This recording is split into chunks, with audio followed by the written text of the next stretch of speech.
It's lovely to be talking to Glenda Young with her new book, Pearl of Pit Lane. I've just read it. It's set in RYHOPE in Sunderland, and it's the story of Auntie Annie and Pearl, and they're having a pretty tough time. It's 1919. World War I has just finished, and there's an awful lot of adversity, but there's an awful lot of detail in there. So I'd like to go across to Glenda and tell us a bit more about the book, please. Hi everyone. Thank you very much indeed for having me, Tina. This is great. Pearl of Pit Lane is the third book of 6 that's coming out with Headline. All of the books are standalone, so you can read them in any order. But Pearl of Pit Lane is basically about young girls who are drawn into a world of prostitution at the end of the First World War, because there's absolutely no other options for them. So it's kind of look at the hardships that sort of life brings. And Pearl decides that she does not want to go down that route. She wants something else for her life. She wants something better. So the book is all about whether Pearl can escape the life that she seems to be born into, or whether she's destined to follow her auntie into working in the back lane. And one of the really good things when I wrote book 5, which comes out in hardback in November, it's called The Paper Mill Girl. And in my first book, Belle of the Backstreets, the rag and bone girl takes all of the rags to the paper mill. And there's a wonderful scene at the paper mill door where the rag room, where all the rags are taken in, the rag room supervisor has a conversation and offers her a job in the rag room. And she says no, she would rather be out with the freedom and have a horse. And in the Paper Mill Girl book that I've just finished writing, and it comes out in November, I've reversed that scene, so we see it now from the paper mill girl's point of view. So she's envious. Although she offers a Belle of the Backstreet a job working in the rag room, she's actually envious of the freedom she has when she drives off on a horse. And writing that scene and just reversing it and looking at it from a different girl's point of view, when I was writing it, I got shivers down my back. So I'm hoping that any readers who've been with me right from the start will recognise that scene as well. So it's very special. Such an interesting thing to do, isn't it? And we were talking about rags there, and Pearl obviously has a hobby. She makes, well, I don't know if it's a necessity, I would say. She makes clippy mats. So can you tell us a bit more about what a clippy mat is? Yeah, I've got one here, one that I made earlier. As part of my research, I went to Beamish Museum. I always go to Beamish. I always spend a day at Beamish. I absolutely love the place. And Beamish do workshops, and one of their workshops was a clippy mat making workshop. And I thought, well, if I'm going to include clippy mats in the book, then I could look at YouTube and I could read books and have a look at pictures. And I thought, well, there's no experience like it if I need to go and make one myself. This little thing here is a progger, or clippy mats are sometimes called proggy mats. This is my grandma's tool. It fits in my hand perfectly for where my grandma's held it to make mats. And making clippy mats is a lot harder than I thought it was going to be. I got blisters. But it was just gorgeous because I'd had my grandma's progger since I was a little girl, and it just had always lived in a vase or on a shelf, and to actually use it to make something with to put in my books was really special. So how long are the bits of material that you use to kind of thread into the mat? Not long, maybe about 3 or 4 inches. Okay. Yeah. And originally they would be made from old clothes, or the cloths would be torn up, made into rugs that would go on as bedspreads and in rugs. And like I say, if you go to Beamish and you have a look in the old miners' cottages, there are clippy mats everywhere. Yeah, they're sometimes called rag rugs as well. Okay, so definitely it's worth having a trip to Beamish for anyone who's coming up to the northeast of England. I certainly second that, because it's a beautiful place. Yeah. So you've set a lot of, it's about RYHOPE. So what made you choose RYHOPE as a setting? Well, it's the village where I grew up, and I was born and bred there. And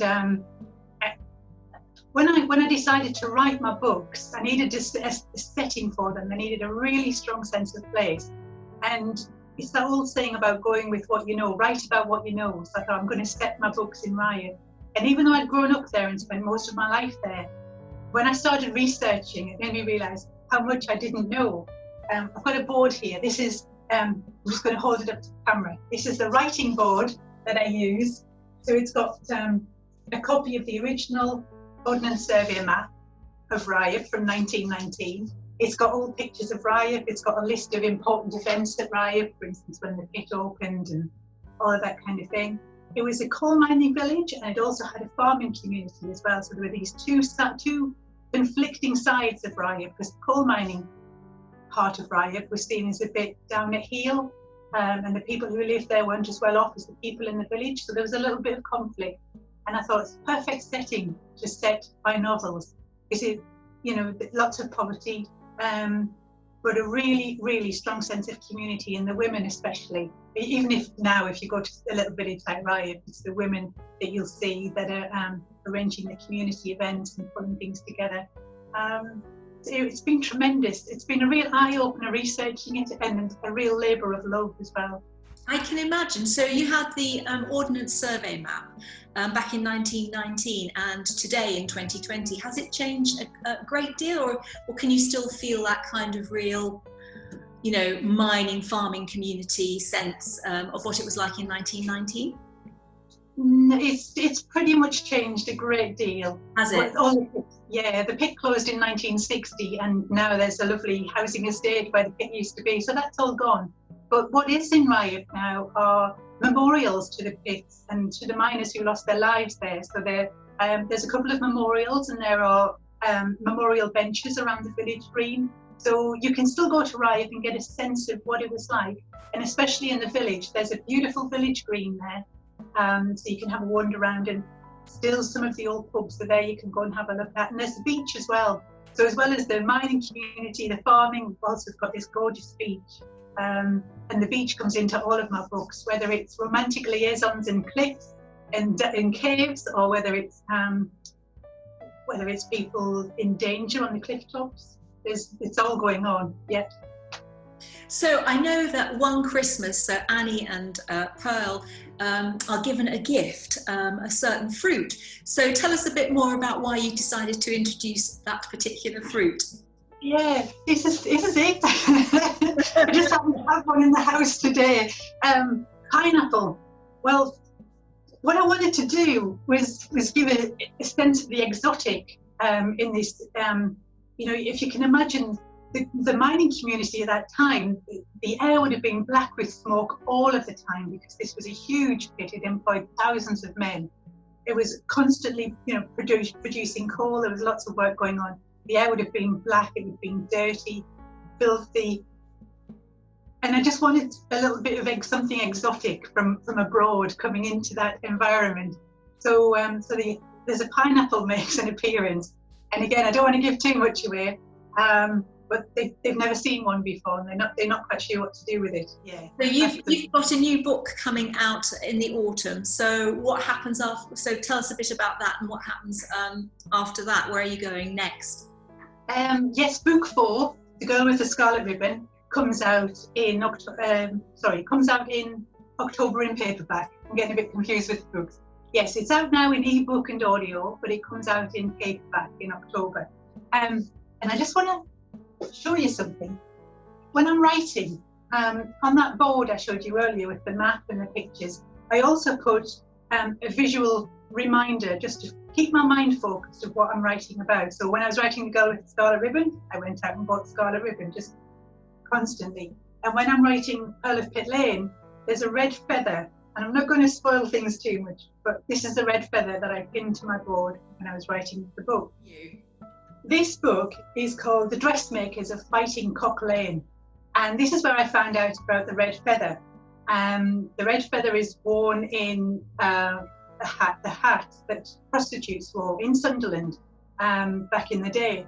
And this book is written by 2 people at the Sunderland Antiquarian Society, and it's a bit of an eye-opener. It's about ladies who called themselves dressmakers back in the Victorian age, and dressmakers was what they had to put on their census return, but they weren't dressmakers at all. They were women walking the streets. Now, honestly, reading that book, it'll curl your hair. These weren't women who were shrinking violets. They weren't forced into this work, apart from the fact that it's their only option. They had to do it. If they didn't do it, they didn't feed themselves, basically. but they worked in gangs, and these were feral women. These were really wild. So that's how I learned about the red feather. So how did you come to writing? Oh, I've always loved writing ever since I was a little girl. Always loved writing. To not write is inconceivable. And so I did, when I was a very mature student, when I was in my 30s, I did a degree in journalism. And that was only because it had some creative writing as part of it. It wasn't all kind of procedural and, writing for newspapers and magazines. It had some creativity involved where you could actually write stories and make things up. So that's why I did 3 years of journalism. And I came out of it knowing I didn't want to be a journalist. That's never been my plan. But I knew that I wanted to keep writing fiction. And I'm a huge Coronation Street fan. So when I first got on the internet back in 1992, the first 2 words I ever typed into the internet were Coronation Street. Anyway, one thing led to another. I started writing online about Corrie, and then ITV got in touch and asked me to update 2 Coronation Street books. So as a fan, that was just the most amazing thing. That must have been amazing. Yeah. It was incredible. I got to work from original scripts. I got to talk to people behind the scenes. And then I updated the 2 Coronation Street books. I started writing for the official Coronation Street website and the official Coronation Street magazine as well. And then when the actress who played Deirdre Barlow died, she was called Anne Kirkbride. And when she passed away, ITV came to me and asked me to write the official tribute book to Deirdre. So that was a huge honour. It really was an amazing opportunity, and I feel very proud and honoured that they came to me to do that. So it was when I was writing the Deirdre book, which was 40,000 words. It was the most words I'd ever written in my life. And I felt a bit daunted by it at first, but I cracked on, got my research done, all the pictures ready. And I realised when I was writing that book, I really want to make my own fiction. I want to create my own strong women. And I knew that if I did, it couldn't be like Coronation Street. It had to be, my own, out of my own head. So I started writing short stories for women's magazines, and they started accepting them, which was brilliant. And then one women's magazine, The People's Friend, asked me if I'd be interested in writing their first ever soap opera for the magazine. The magazine's been going now for 151 years. It's the longest running women's magazine in the world, and they asked me to write a soap opera. So I've been doing the soap opera now. It's called Riverside for 4 years, and it's the writing highlight of my week. It's funny, it's frothy, it's contemporary, so it's not historical. But again, it's centred around really strong women. And at the heart of it all is a friendship between 2 women, Mary and Ruby, and their families. It's honestly, it's an absolute joy to write, and I feel very privileged to be doing that. So when I had the confidence of my short stories being accepted and the weekly soap opera in The People's Friend, that's when I started writing Belle of the Backstreets, and I sent it to some agents in London, and one of them got back to me. And long story short, she sent it out to some publishers, and we had 3 publishers fighting over it. So it's just been the most amazing roller coaster. I chose Headline out of all of those publishers, and Headline gave me a 6-book deal to write the 6 books set in riot at the end of the First World War.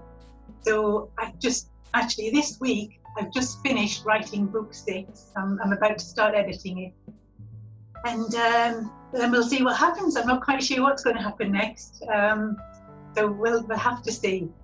Yeah. That just sounds like an incredibly inspiring journey, and giving hope to a lot of people out there, perhaps who are busy writing away, because it's not the easiest life, but I can really tell how wonderful it's been. I'm sure it's had a few bumps along the way, but it's lovely to hear your story. So thank you so much for joining TripFiction and today, and let us find out a bit more about your writing life and your books. And it's been a real pleasure to meet you. Thank you, Tina. Thank you very much. Bye. Bye.